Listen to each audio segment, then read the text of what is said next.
Militer Yaman dilaporkan sukses menguji coba kapal drone Toofan 1 buatannya. Ini merupakan pertama kalinya Yaman mempublikasi adegan kapal drone Toofan 1 beraksi di laut.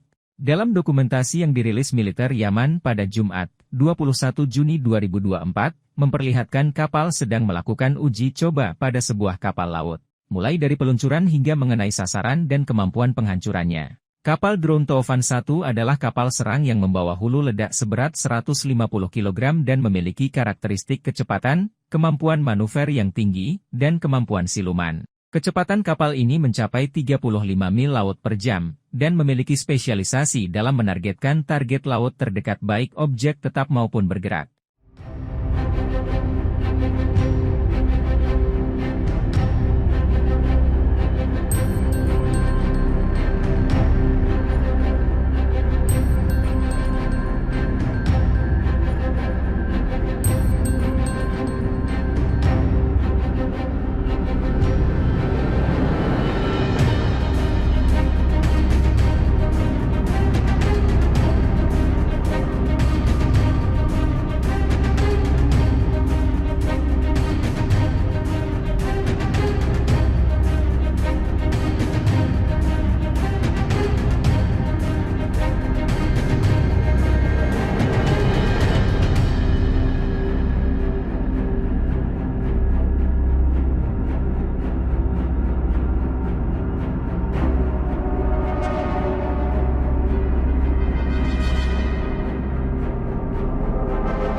Download Tribun X sekarang, menghadirkan lokal menjadi Indonesia.